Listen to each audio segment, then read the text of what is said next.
Today, I want to talk about becoming less volatile.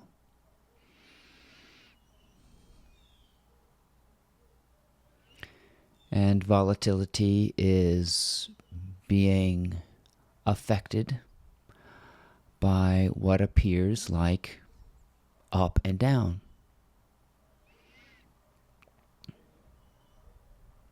You often hear like the stock market is volatile. Life is volatile. And we want to be unaffected by what we perceive as up and down. But even wanting to be in that center place is trying to avoid something, the so-called extremities. So it gets tricky to talk about what the Buddha would call the middle way, to be unaffected. So let's talk about volatility, what it might mean, and what it's like to find yourself in the Goldilocks zone, which is essentially where you are already. I hope that you'll stick around.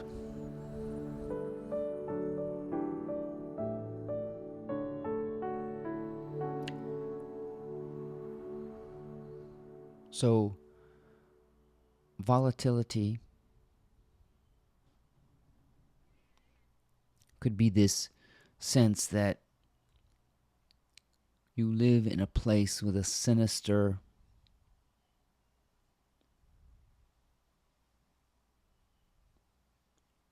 malevolent, cruel force. And that your life is somehow about dodging bad luck.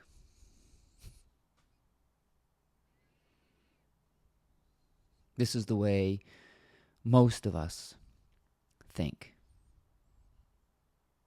Being on the good side of Lady Luck.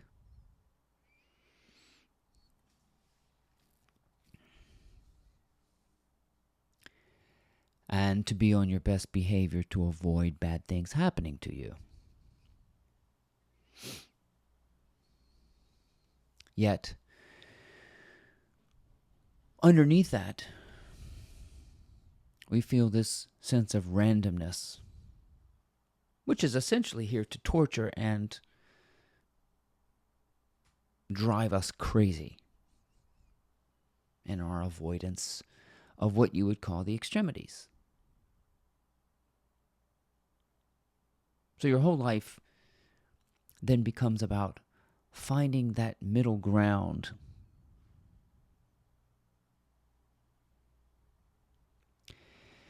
And so you have people who are swept away in what we call the extremities of life.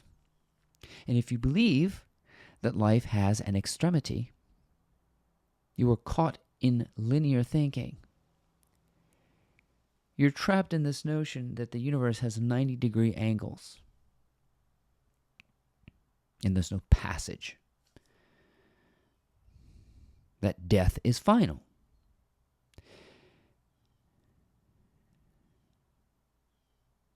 That it's here to gobble you up.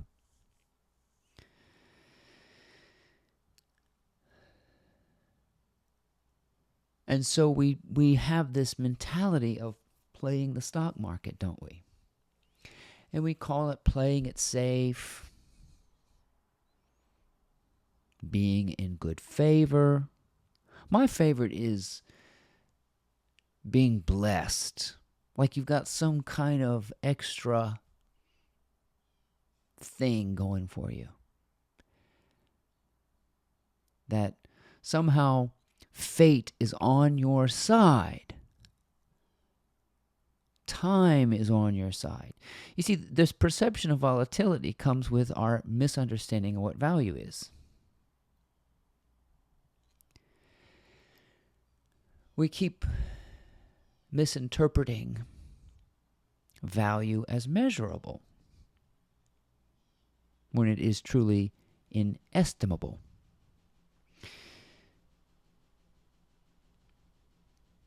It's like saying, how much does it cost to experience the fullness of life? Jesus called it the fullness of life, which is this inestimable frothiness which is detectable in something we call the inner landscape. Now, the inner landscape is not in your body. It is the perception that you have an inner realm. When you close your eyes and you get still, your body is not still. Your body's still moving, twitching, circulating. Stillness and quietude and true vacuity, which has this real, invisible, yet unmeasurable aliveness. You can't measure it. You can't point to it. That's because the subject has a hard time pointing to itself. And so we create this false ruler, an arbitration like an inch or a dollar or a minute. And we call that value. And all it is this empty comparison, which has no true value. It's like saying to someone, I can't build you a house because I don't have a ruler. I don't have a tape measure.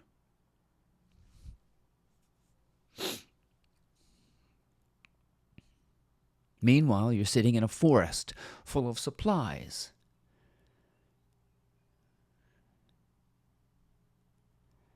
And you're supposedly in a body full of creative energy, which doesn't run out.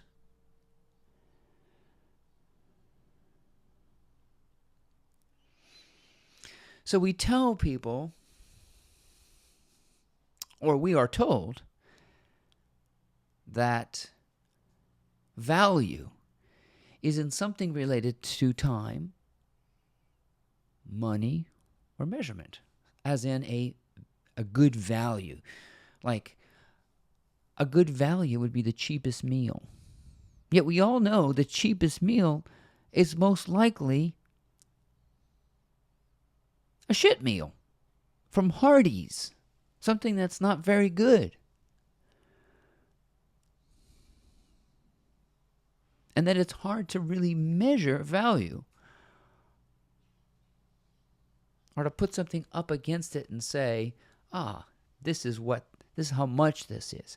In the same way as you take the Mona Lisa, which is a priceless painting, and put a price tag on it.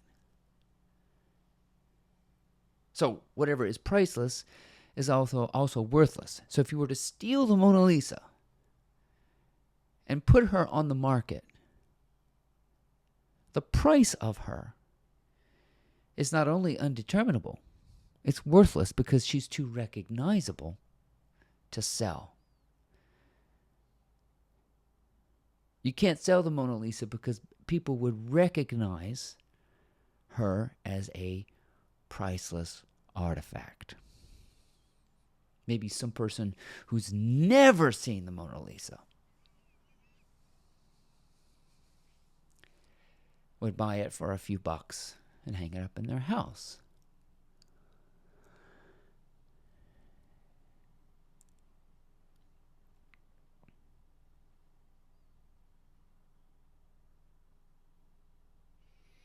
So,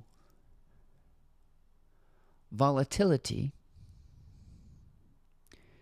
is strangely being attached to measurement. And it would look like, okay, if the stock market goes up, I'm happy.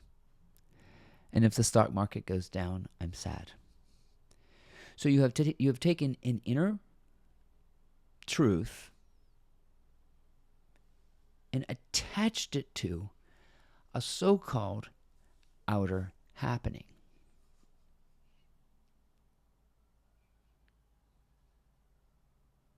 Do you see what volatility is? It's a misunderstanding of the inner phenomenon, which is also the same as the perceived outer phenomenon. They are one. In the same way that something that is priceless and worthless are one. So essentially, you are off the market as a person. You can't say that I'm worthless without implying that you are priceless. You see? So volatility is only an attachment to something that seems other than you. And what is other than you is like an inch or a yard or a mile or a dollar or a second. You see, this is where we totally miss volatility. In thinking that saving time is valuable. Saving and preserving life is valuable. Saving $1 is better than experiencing a succulent experience. So you become a time saver, a penny pincher, rather than a time savorer. Now think about how we value things now. We're looking to save time, to cut corners, to hack.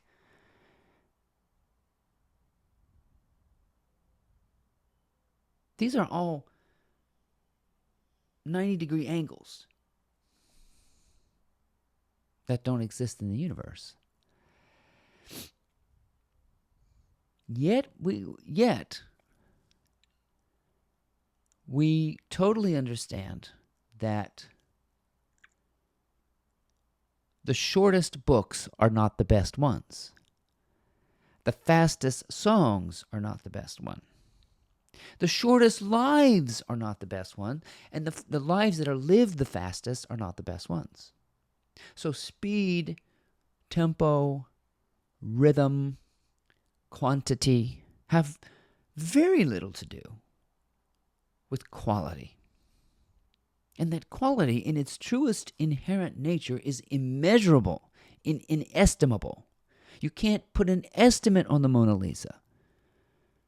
You can't say that a life is cut short because an 8-year-old died or an infant died.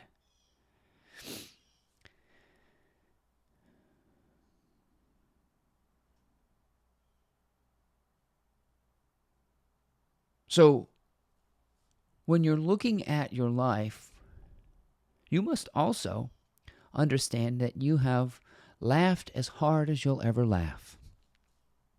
You've exhausted it.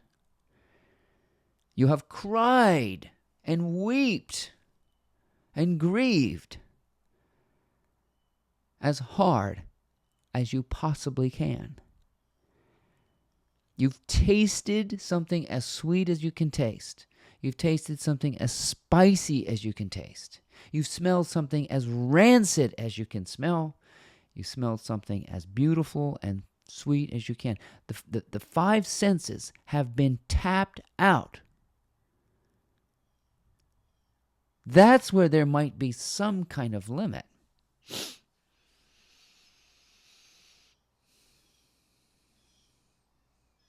Or extremity. And you don't need to relive that over and over again or to see if you can find any fulfilling experience in the physical world. You keep running dry Because if we could put value on a life, we would say everybody gets that. $75,000. That's a figure as arbitrary as an inch. That the satisfaction of life costs $75,000, and that's it. But we can't seem to make that a universal number, not here in the States. It's like saying to a poor person, here are a bunch of yardsticks and rulers. Your problem is solved.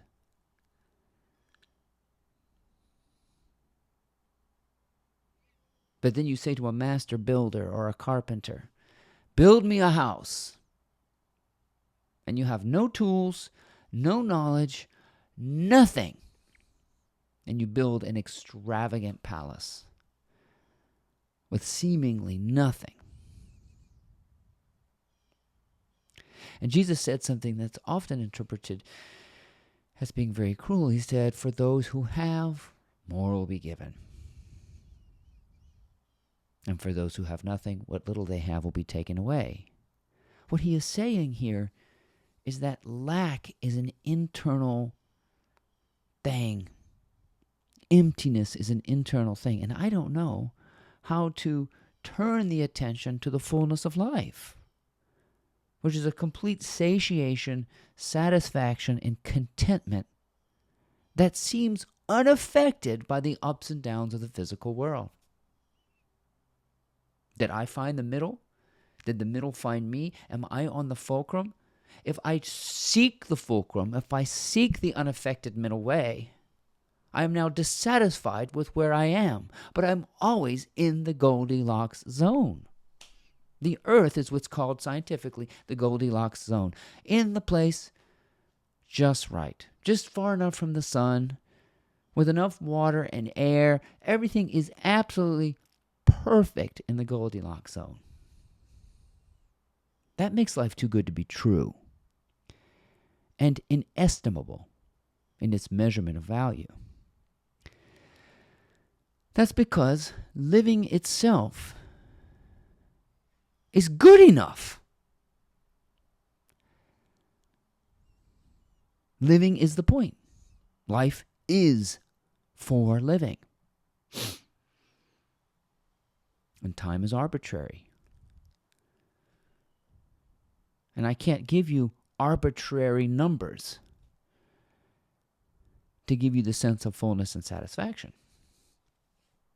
Because if you are affected by the ups and downs of numbers going up and down in your bank account or the market or whatever,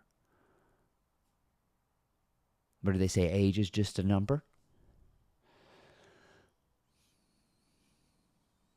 This is not a mathematical thing. But it is measurable. It's hard to point to the inestimable measurement of quality. And it is this middle place of being unaffected. The easy part is to feel happy when you have money, when you have the things that's easy. The hard part is to maintain that equanimity when things are taken away, or seemingly taken away. That's the hard part of it. Getting sick and being okay. Living with a body that's falling apart. Living while the physical is dying. And staying curious, open, no matter what. How does one not get pulled into the extremities? By recognizing that suffering is a boundary. It's a kind of buffer. If you're suffering a lot, you think you're in the extremities. You've had it up to here with life. Or you're down in the dumps. And these are illusions. And that the truth of who you are can't be in the dumps. There are no dumps. The truth of who you are cannot be in the ultimate either. There is no ultimate. There is no ultimatum. There is no price on the Mona Lisa. There's no bounty on your head. There are no dead lines. It's hard to spot corners in the universe and 90-degree angles. On the horizon just keeps going.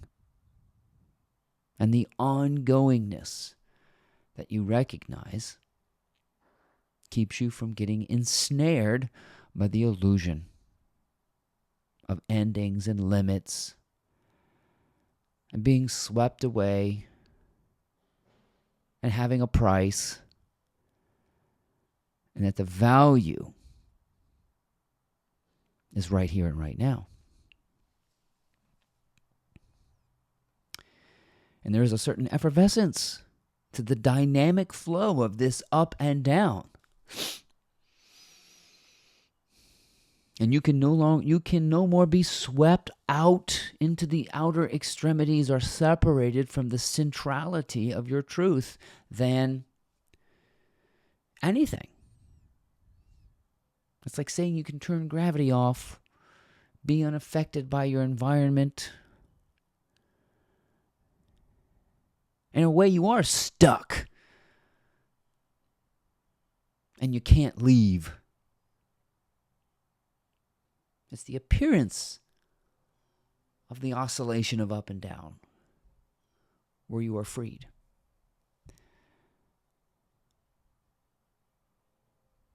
Freed from what? It's more or less just being free from a prison that doesn't really have a prisoner. And so volatility is no longer about avoiding the ups and downs, chasing good and running from bad. There's none of that. It's a great Goldilocks zone realization. You're right in the midst. My name is Ryan. I hope that you have enjoyed these insights. Please check out my blog, mymorningmotivator.com, or one of my books on Amazon. And thank you for watching.